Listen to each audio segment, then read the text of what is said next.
I'm telling you this not to butter you up, but I have to tell you, if there's a fire at my house, The Comedians is one of 2 or 3 books that I would take. I loved it so much. And then hearing you on Gilbert Gottfried's podcast, I knew this was a kindred spirit. Well, amazing. Well, I don't want you to put your life in jeopardy just for a copy of my book. It's not uncommon or rare. You can replace it at any bookstore. But thank you. It's such a great experience. And then, of course, Charlie Hill in your second book, Wisconsin American Indian comedian. Yep. I again, you'd never fail me, nor does this book. So let's get into it. Sure. So I was like everyone else, Kliph. Boy, it is so tough today. It is so tough today. It's never been tougher. And then I read your book. It's always been tough.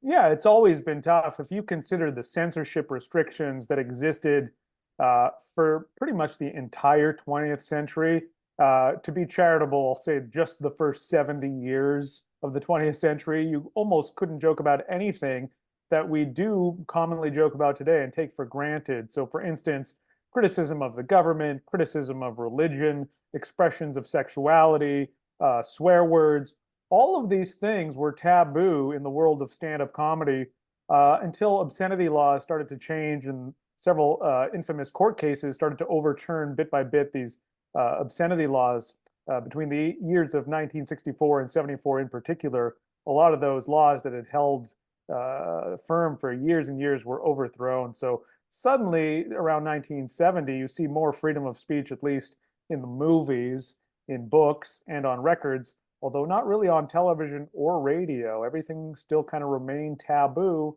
until cable TV comes along. And then really until the internet and satellite radio comes on. The things that you could not say on AM and FM radio for most of its existence, and still, compared to what you can now say on satellite radio and podcasts, it's like night and day. And yet we're told you can't say anything anymore. You can't joke about anything anymore because there are, some new taboos, mostly have to do with racial issues, gender issues, what people consider bigotry, which sometimes is, flat out bigotry. Those tend to be the modern taboos. But most of what was taboo for the 20th century is now the most common subject matter in comedy. Let's talk Mae West, story I never knew. Arrested for how long was she in jail? Well, she was only in prison for 10 days, but I mean, that's still rather significant just for performing. She had written a play called Sex, co-written actually, and starred in it. And that was pretty bold for the late 1920s. It was just called Sex, S-E-X. And that alone was considered salacious and scandalous, but it was New York City, so things were a little bit more permissible in Manhattan than they would be in the Midwest. And so it was a hit play. It lasted for 6 months. It was sort of a crime story about a Montreal prostitute. It didn't have dirty words. It didn't have nudity. It didn't say anything explicit.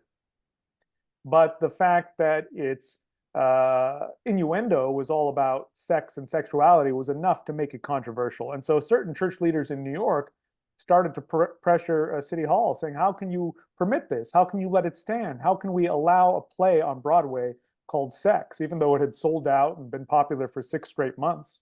After 6 months of political pressure, finally, the New York Vice Squad raided the show, arrested Mae West, arrested the chorus, arrested the cast, arrested the director, arrested the stage manager, arrested the ticket taker. Everybody was put on trial and was facing several years in prison. It was a long, drawn-out case. It was front-page news. And ultimately, Mae West was convicted of staging an obscene performance and sentenced to 10 days in a prison workhouse. So compare that to comedians today. Fortunately, comedians in America do not have to contend with that level of repression or censorship, despite the cries that they are being repressed or censored. Well, did that arrest make it a bigger hit? No, it was shut down completely. Oh, it was shut. Okay, wow. All right. A mystery that has baffled me for years, also in the book, Amons N Andy. How did that ever go? Well, Amons N Andy is greatly misunderstood because it was on the air in various formats for 30 years. And if you consider any TV show today that has been on the air for 30 years, whether it's The Simpsons, whether it's Saturday Night Live, whether it's Monday Night Football, compare the first season to the 10th season to the 30th season, and they're very different each step of the way. So when we talk about Amos and Andy, whether it's in a critical way or a defensive way, people tend to lump it all together as if it was the same from the start to the finish, but it was different throughout its history. And so depending on its tone, that determined how controversial it was. So when it began in the late 1920s, radio was brand new, and Charles Correll and Freeman Gosden were basically doing blackface dialect. The cadence that they used was the same cadence that blackface comedians used on the stage from the 1870s right up until the 1920s. So when people first heard Amos and Andy, they understood that. It's two white guys doing what they considered the voices of black people. And when it began, it was fairly crude, two-man routines. It became more sophisticated as time went on. And the reason it became popular originally in the early 1930s was not because Americans had this incredible passion or fetish for blackface dialect, but because of the structure of the program. It aired 5 days a week, 15 minutes per episode. Each episode ended with a cliffhanger. So this conditioned people to tune in the next day. Oh, what's going to happen? It was sort of based on the format of comic strips. It was the original version of how they structure streaming shows today so that you will binge watch them. They end with a cliffhanger. You got to keep watching. So Amos and Andy became popular for that reason. But it was controversial with a large segment of black listeners who did not appreciate two white guys doing what they considered to be black dialect. They considered it insulting. So the Pittsburgh Courier, one of the leading black newspapers of the era, organized a massive boycott campaign and protest campaign against the program. And over the course of 1930, 31, 32, they petitioned the FCC, which at the time was called the FRC, Federal Radio Commission, and delivered close to 1 million signatures asking them to remove Amos and Andy from the air. But in those days, black listeners didn't have the same amount of purchasing power as white listeners. So the radio sponsors just sort of ignored the petition and continued on.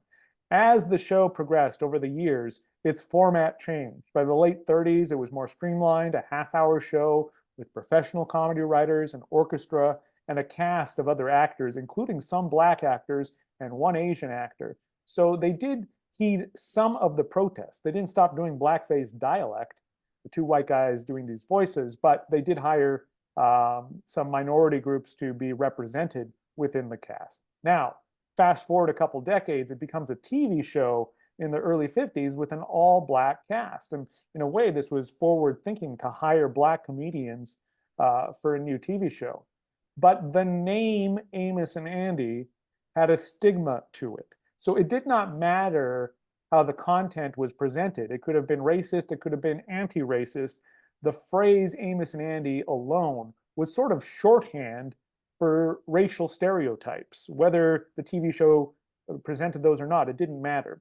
So it was protested immediately. Just the name Amos and Andy was a throwback to that blackface dialect era in the early 30s. So the NAACP and other civil rights organizations objected immediately. Why are we resurrecting this now? And although it aired, I think something close to 80 episodes, it eventually was removed from the air for that reason. All right, Gilbert and I always loved a comedian that you write about, Timmie Rogers. Oh, yeah, always seemed positive, upbeat up until his performances later on Sanford & Son. He's in a great episode. Yeah. But tell everyone what happened with Timmie. Well, it's sort of a bleak story. It's really a downer. But Timmie Rogers is sort of a forgotten puzzle piece in the history of black comedy, African Americans in stand-up. I made a mistake in my first book, The Comedians, and it's a mistake that I think anybody interested in the history of comedy generally makes or assumes. I said that Dick Gregory was the first black comedian to perform for white audiences, and that is sort of like a common belief. The great Dick Gregory, who emerged during the civil rights era. So I wrote that in The Comedians. Turns out that's not true. Timmie Rogers, who had been a Chitlin Circuit comedian, post-war era stand-up comic, was actually the first black comedian to perform for mainstream white audiences. Now, in vaudeville, sometimes black comedians would perform for a white audience, but generally speaking, in the nightclub era, White comedians performed for white audiences, black comedians performed for black audiences. In the late 1940s, Timmie Rogers changed that. In fact, he changed the whole style that was associated with African American comics. For the most part, the comedians of that era would perform as a character. They would wear a funny costume. They would do a fake voice. They very seldom used their own name. They would have names like Pig Meat or Baby Seals or Moms, but not too many people used their real name. Timmie Rogers used his real name, dressed in his real clothes, and did not do a character. And so this was sort of groundbreaking in the post-war era. He modeled himself after the mainstream white comics like Bob Hope, just a wisecracker. So anyways, he performed at a mafia-run nightclub called the Beverly Hills Country Club, which is actually on the Ohio River on the Kentucky side. And mobsters told him, hey man, white mobsters told him, you cannot be performing in a suit and using your own name. You need to put on a floppy hat and do some shtick like the regular black comedians. And Timmie Rogers said no, but he wasn't booked there again, but he was performing for a white audience. Did Jackie Gleason help him? Yeah, Timmie Rogers did a performance at the Paramount Presentation House in New York, the same presentation house that made Frank Sinatra famous initially and that made Dean Martin and Jerry Lewis famous initially. Timmie Rogers played it on a bill, I think, with Sarah Vaughan, and it was a huge hit. And the Paramount was a huge theater patronized by the melting pot of New York. And Jackie Gleason, who was doing TV in New York at the time, was in the audience at one of the performances and saw Timmie Rogers do stand-up comedy, and he loved him. So he hired him for the Jackie Gleason show. And Timmie Rogers became the first black comedian to be a regular on a network television program. And Jackie Gleason had him under contract and used him for years and years and years. He may not have used him every single week, but he used him on and off on all of his various shows for the next 20 years. There's footage of the Color Honeymooners in Miami Beach with Timmie Rogers in them. So he used them forever. And in the late 1950s, he was pretty popular because of that, Timmie Rogers. And he was booked to do a tour of American military bases in Europe. And he was sent to perform at various bases in Germany, I think in 1958. And when he showed up at one of them, it was the third show of the night. This was a midnight show. He showed up about 5 minutes before he was to go on. And there was an officer there who was drunk, a white officer. And when Timmie Rogers walked in the room, he knew who Timmie Rogers was, but pretended he didn't. And he addressed him in a very derogatory way, yelled at him. He said, "Where's that effing MC? Where's that effing MC?" And he was referring to Timmie Rogers. And Timmie Rogers said, "Do you mean me, sir?" And he said, "I'll teach you to be late, you such and such," used a racial slur, cold cocked him, punched him to the ground, and then proceeded to kick him repeatedly in the ribs and face. Timmie Rogers was hospitalized. He was battered, bruised, could not stand up. His eyes were swollen. He could not perform. And this officer ended up being court-martialed for this act of hatred. Now, everybody assumed in the black press, they all speculated that this guy would be defrocked, he would be kicked out of the military, he'd be stripped of his medals, so on and so forth, and be convicted of behavior dishonorable to a man in uniform. Turns out he was acquitted by an all-white panel that reinstated him to his post and was never reprimanded. But Timmie Rogers was in a hospital bed for the next 6 months. So it was a brutal, brutal beating right at the height of the civil rights movement. It was 4 years after Brown versus Board of Education. It was the same time period when the Arkansas schools were, and the Little Rock crisis. So it was a more than just a beating. It had this sort of undercurrent of hatred that was characterized by what was going on in America at the time. Something that you write about that really struck me. I never even sat down and thought about it, and then it makes complete sense. You talk about letters to the editor and how a letter to the editor, how different it is today. Well, sure, yeah. I mean, social media has supplanted the whole idea of writing a letter to the editor or a letter to the network to complain about something. But I love going through old TV guides. I have about maybe 15 or 20 bound volumes that have like 4 or 5 months of TV guide collected in one. And my favorite page is the letters to the editor section where people are complaining about Sesame Street, how Cookie Monster is a bad example. People are complaining about Underdog because he takes a power pill and the kids got into the medicine cabinet and got sick because they took a bunch of pills. You know, there's all these letters that people took very seriously at the time, especially the letter writer, but which are hilarious in retrospect. People complaining about the Munsters, people complaining about Three's Company, you know, and censorship campaigns that took themselves very seriously, that wanted to take Charlie's Angels off the air because it had too much TNA. And now you watch these programs, they rerun on the Family Channel, and they're considered, you know, upholding good moral standings or whatever. It's just hilarious to me how indignant and how angry and how hostile people were once upon a time. And maybe the best example of that is in rock and roll, the hysteria that is well known surrounding Elvis Presley swiveling his hips, or Dance Like the Twist, or the Beatles, and how, oh, that's just noise, it's not music. It all seems so ridiculous by today's standards. But then you go on social media and you see people losing their minds, acting absolutely preposterous over things like the Barbie movie, or you know, any number of things.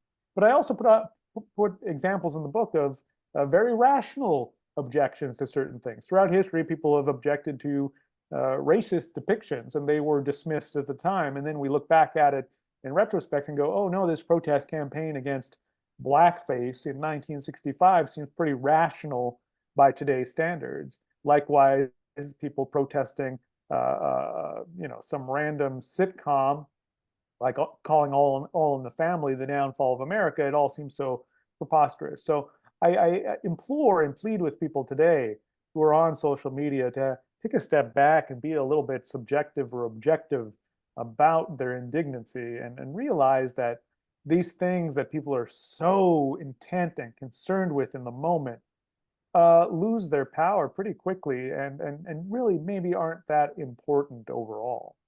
I urge people to follow you on social media because you put some of these letters up, some Smothers Brothers complaints. It's just incredible to me that that was that big a deal, because it wasn't like social media where you just put it on your phone and it's there. You had to take the time, type up that letter, send it off, and have an editor pick it.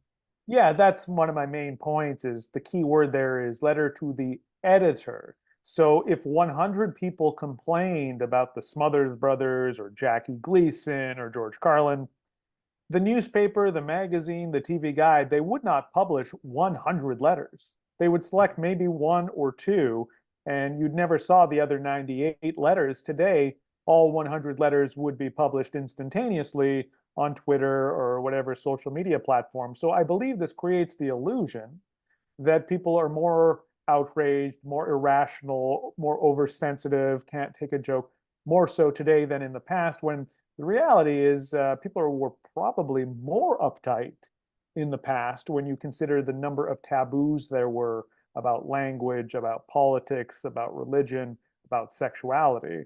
And all of those things now are among comedy's most common topics and subject matter. So yeah, it's fun to go back and read the letters to the editor. It's also alarming how similar the tone is in those complaints to the tone on social media today. All right, I'm in Wisconsin. There are more references to Wisconsin people that were born here that became something else. I think you know who I'm talking about, from Racine, Wisconsin. But oh, yeah. For those who don't know, and it was an important time when I was growing up, George Carlin's appearance at Summerfest when he was arrested. Tell everyone about that. Yeah, it was in the early 1970s. Summerfest, you know, it was an outdoor performance for George Carlin. So, and for most comedians who did it all throughout the decades, which is always a tough gig for a comedian to be performing on an outdoor stage. The sound isn't great. You have no really control over the audience because people come and go very easily when it's an outdoor show. And so George Carlin did his regular routine, And, I don't think he may have said anything worse than shit. I don't even think he used the F word in his performance, but that performance could be heard by everybody who was outside, whether it was children or families or George Carlin fans. So he was arrested at Summerfest when he walked off stage, and the arresting officer charged him with obscenity. Now, I believe it was 1972. Around this time, Deep Throat is about to come out. So the idea of arresting somebody for swearing was unlikely to stick in court. Usually, police were still clutching to the old laws, but these arrests would be thrown out of court as soon as they were challenged. So that's what happened with George Carlin in Wisconsin. But again, you compare it to what you can say on Netflix today, on satellite radio today, on podcast today, on any comedy club stage. The fact that George Carlin got arrested for a swear word and would be potentially facing jail time is just incredible and unreal. Richard Pryor, same thing. Pryor and Carlin were both fired in Las Vegas in the year 1969 for saying the same swear word independently of each other. A very common swear word that you can hear on basic cable now without it getting bleeped. And in 1974, Richard Pryor was arrested in Virginia for swearing on stage. And again, all the charges were eventually thrown out, but they were harassed on the road to these charges being thrown out. So again, I think a lot of us take for granted all the freedom of expression that we do have and kind of ignore it to proclaim that we have no freedom of expression. And I think it's sort of insulting to the legacy of George Carlin, the legacy of Richard Pryor, the legacy of Lenny Bruce, and the legacy of Mae West. All of these groundbreakers who really pushed boundaries in their era and often paid the price. Well, it was known as the Milwaukee Seven, and a friend of mine emceed that show. Backstage, they knew the police were coming to arrest him. George had some things on him that would have cost him a lot of jail time and put him on his manager. His manager walked out free. Thankfully, George was not arrested. Right. He had a vial of cocaine in his jacket pocket. His wife, Brenda, knew this and apparently walked on stage while he was performing, whispered in his ear to hand her his jacket that the cops were waiting in the wings. And so he was arrested for obscenity rather than cocaine possession. Yeah, it could have been disastrous. I love this book, Kliph. I started reading it in a weekend and I never put it down. I just think you do a great job. Just one more thing, because unfortunately, time's an issue. But tell me, you're a young man. How did you get addicted to comedy and to writing the things you write? Well, I always enjoyed comedy. I think it's very common for children to like comedy, even if they don't call it comedy. Hanna-Barbera cartoons, Looney Tunes, The Muppets, Ernie and Bert on Sesame Street. Often we don't consider that comedy, but it definitely is comedy. Much of it was written by comedy writers. Much of it was directed by people who went on to direct major comedy movies, whether it's Frank Tashlin moving from cartoons to Jerry Lewis, whether it's Frank Oz moving from The Muppets to major comedy films in the 1980s. So that was my initial influence. I remember seeing Steve Martin host The Muppet Show. That was my first introduction to Steve Martin. Loved it.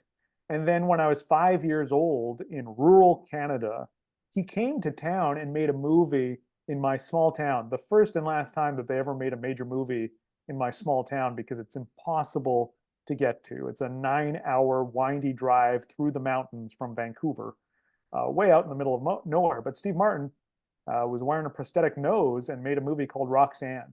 So when I was 5 years old, I watched from the sidelines Steve Martin make Roxanne and watched him guide a cow down Main Street while he had that prosthetic nose on, watched him go up and down a house acrobatically. I watched Michael J. Pollard rescue a cat from a tree. I got to see all these moments from Roxanne, and all through the 80s, even though I had never seen SCTV and had never seen Saturday Night Live, I loved all of those people who made all of those movies in the 80s. Martin Short, Steve Martin, Rick Moranis, Bill Murray, Chevy Chase, any movie that those guys were in, Dan Aykroyd, I would watch those movies. And then when it came to the history of comedy, eventually I I don't know if it's because I absorbed all that stuff, that I was a funny kid, but I knew that. I wasn't sure whether I had the chops to do stand-up, but I knew I was into that. And anybody who gets into comedy, I think they just have an inherent, like to perform comedy, they have an inherent appreciation of comedy and the history that came before them. So I started to collect records. I got into collecting whatever I saw in a thrift store, Jonathan Winters, Bob Newhart, Smothers Brothers, all of whom I considered elderly because I'd seen them on TV. They all had white hair. And I'd see these records where they looked really young. And I was just like, what? And so I'd buy those records. I would listen to them. I don't even know that I even really laughed at those early 60s comedy records, but I was just fascinated by it. And then I started to find obscure ones, or to me obscure, Rusty Warren, Woody Woodbury, Von Meter, none of whom I'd ever seen on TV or in a movie, but their records were in every thrift store. And several of them would say adults only, not for radio play, because they'd use dirty words like knockers. She had big knockers. And so that sort of turned me into the historian because I wanted to figure out the puzzle. Who are these people? Why are there records in every single comedy or in every single record store, every single thrift store? And so that just sort of randomly set me on the path, but not with any goal of being a historian or an author, more just like a curiosity about comedy, which I love. Well, I think the world of you. I wish I could fund your life. Writing books is hard. So people, you need to buy this book. We need to keep Kliph doing this. And I'll end with this. Von Meter, November 22nd, he had a show scheduled here in Milwaukee. Didn't happen. Wow. Yeah. Wow. You know, what's interesting. I talked to people who did do a show that night. Oh. Most shows were canceled. Marilyn Michaels, who you might be familiar with, she did do a show November 22nd. They wouldn't cancel it. They said the show must go on. Wow. And she said it was one of the roughest shows, not just because of the tone, but because she had never performed for an audience that drunk before. Everybody got wasted in mourning of what was happening in America. The president has been assassinated. She said everybody was hammered and she just couldn't do nobody wanted to see a show, but here she goes on stage, she's doing, impressions and they didn't want to hear it. And I heard the same thing from a guy named John Barber. I don't know if you know who he used to host Real People, but he was a stand-up comic in the early 60s. And he said he did a show in Fresno, California, not the night of the assassination, but maybe that weekend. Oh. And he said it was packed. It was sold out, and he couldn't understand how people weren't mourning. Turns out everybody there was celebrating the assassination of the president. They were all far right-wing people who were happy that JFK was killed. Yeah, he said it was like one of the most crazy, disturbing things he had ever encountered. I just saw some of John's Gong Show hosting. Right. Wasn't the right host. He has one of the roughest Tonight Show appearances of all time. Really? Yeah, it's an episode that Frank Sinatra guest hosts, and he brings out John Barber. I don't think Barber had done stand-up in like 10 years. He'd been hosting TV and doing movie reviews. It's horrible. I'm watching today. Yeah. Kliph, I hope our paths cross. I'd love to see you sometime. Thanks, Gino. Thank you. Thanks so much. Appreciate it. Okay. Yep. Bye-bye.